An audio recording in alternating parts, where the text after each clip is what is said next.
Salamat. It's good to be back. Not just in the PBA but in the media room. Hindi ko alam kung kailan ako makakabalik dito, but the last time I coached in the PBA was, I guess, two years ago. So it's a good feeling for myself. I did not really know what to expect dun sa game. I remember before we left the dugout, my message to the whole team, especially the coaches, was to help me. I told them parang medyo nakalimutan ko na kung paano mag-coach, and the last time I did was 2 years ago. So of course, I would need all the help that I could get from everyone. So nagtulong-tulong naman kami. Natuwa ako because not just the coaches, the players, they made their suggestions, recommendations, and they were very honest in their assessment of themselves. Na pagod na sila, coach, kailangan ko na ng sub. And I think that really helped us today. Coach, can you talk about that? Siguro what happened in the halftime huddle since parang naging mas lively yung voice mo after that moment? Yes. Well, we just raised a couple of points during halftime. Number one is that we could not lose it in the effort battle. It was very obvious in the first half that if you would call it bullying, we were bullied by Christian, Kelly, and Sean Anthony. They were getting rebounds, offensive rebounds, and I think that was something that we should not accept as a team. So we came out, with a lot more energy in the second half, maybe a lot more intensity. Another point that we raised was the fouls. We had 21 in the first half, and that's usually an average for the whole game. Close to 25, usually an average of one team for the whole game. And you cannot have that for the whole first half. That's why I think during the quarter break, in between third and fourth quarters, we told them that the reason why the game turned around was because we avoided fouling. We avoided fouling and we started defending without fouling. So, yeah, that spelled the difference. And that gave us the run in the third quarter. Coach, I'm just gonna open this interview to our colleagues who are here with us. Right. Coach, yung ganito ba yung expect natin sa Blackwater na playground mo kung gano'n sa inyo na pinakman mo yung doon kung kayo malabo ng gusto. Ganito makasama natin for the Well, that's part of our philosophy. But you cannot always have that advantage probably the whole season. Sabi nga namin, I know we're not in the best condition yet, but maybe the first 2 to 3 weeks, makanakaw tayo ng mga transition baskets. Sige na, kumuha na tayo. So that's what we did, I think, in the second half. We got a number of layups kasi nga hindi sila nakakababa. But I think in the fourth quarter, bumaliktad. Kami naman yata yung hindi nakakababa. So, and then, again, that's expected, that's given sa kind of situation that we have now. Coach Nash, after round 10 sa grade 3, I think he drew on defensive assignment. And then after that, parang more than the 3-point shooting rate, parang nakarinig po siya sa inyo. Is this a part of the accountability that you're trying to teach yung mga bagong players? Yes. Well, it's good that especially some of the guys kasi were under me previously. So alam nila yung expectations ko sa kanila.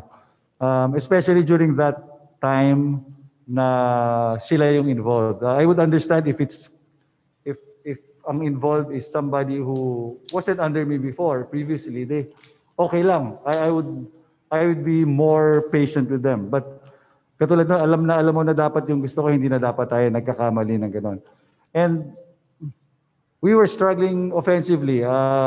Northport made a good adjustment in the fourth quarter, zoning us a little bit.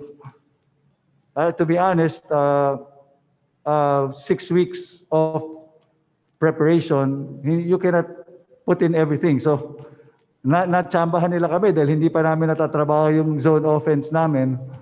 So, they made the run. And I was just praying dun sa sidelines.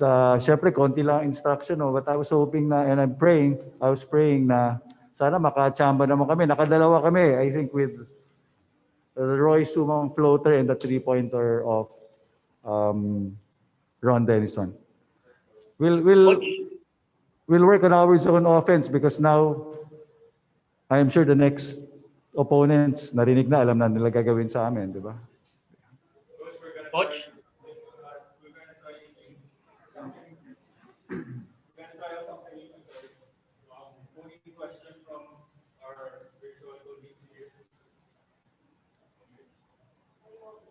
Wow, I see familiar faces. Coach Nash? Hello, everyone. I think I know most of you.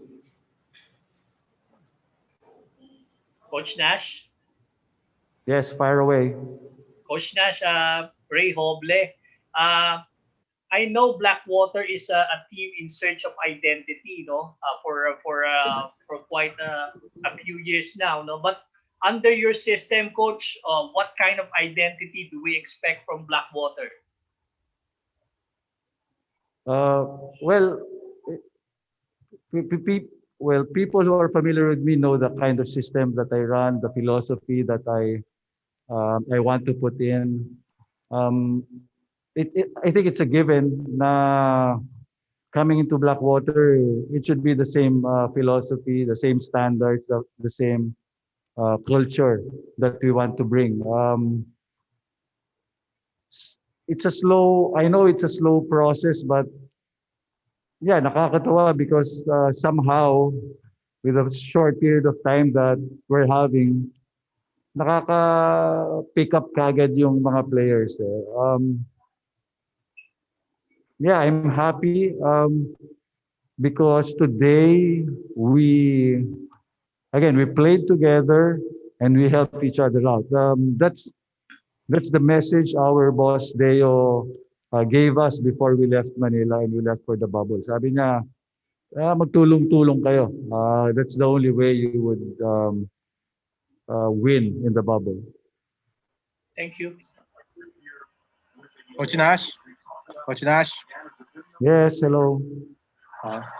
Coach, wala, kasi sabi ni Matthew Wright kanina ng first game, parang nangako siya na bibigyan na si Coach Topex ng panalo sa first game. Meron din bang sinabing ganyan yung mga FEU players mo?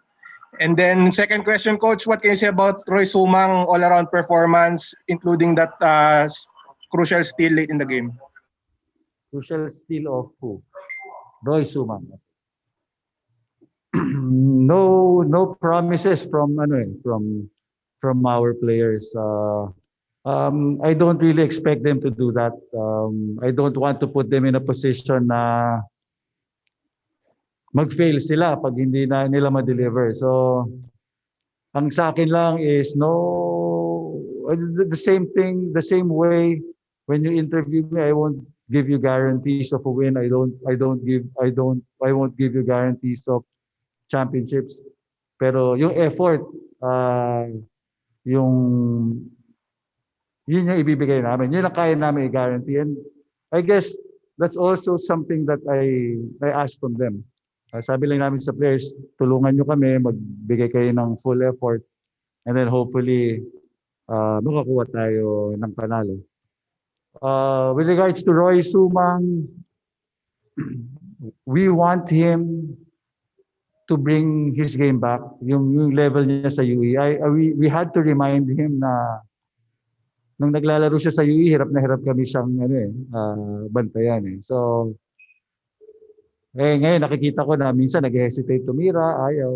Sabi namin, you are capable of doing that. If you think you're open and you have a good shot, then go ahead and take it. I think today, alam ko nag-adjust siya, but today, maganda yung contributions niya. And we will look to him as one of our leaders, as one of our veterans also sa Blackwater.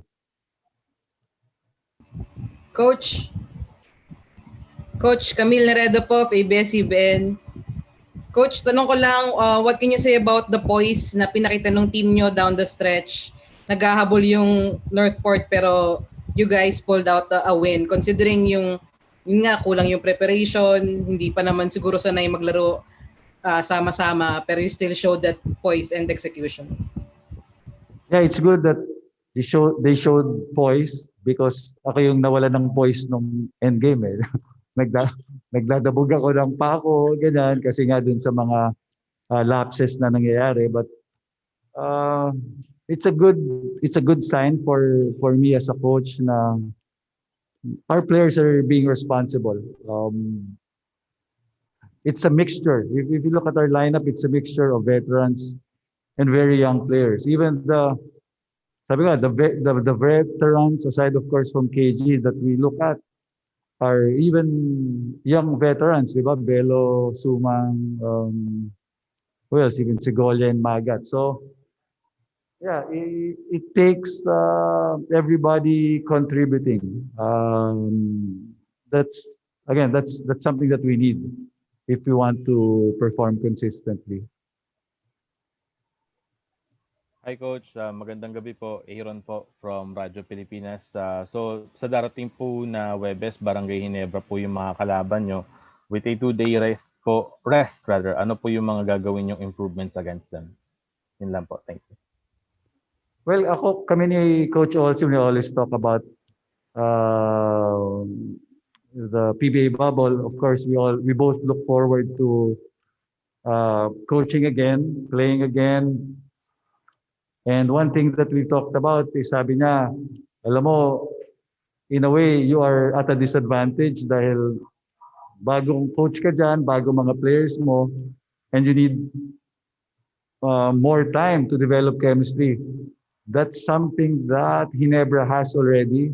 Well, for most of the teams that have been together for a long time, kahit may pandemic, hindi sila mag-ensayo. You give them a couple of days of practice, that should work already. Ang pinaka-problema lang nila is their conditioning. It will be a tough assignment ng Ginebra. Looking at last night's game, parang hindi sila nawala. You look at just some players na parang out of shape maybe, around 80%, pero the way they move and yung chemistry, hindi nawawala. So it will be tough for us playing them this Thursday.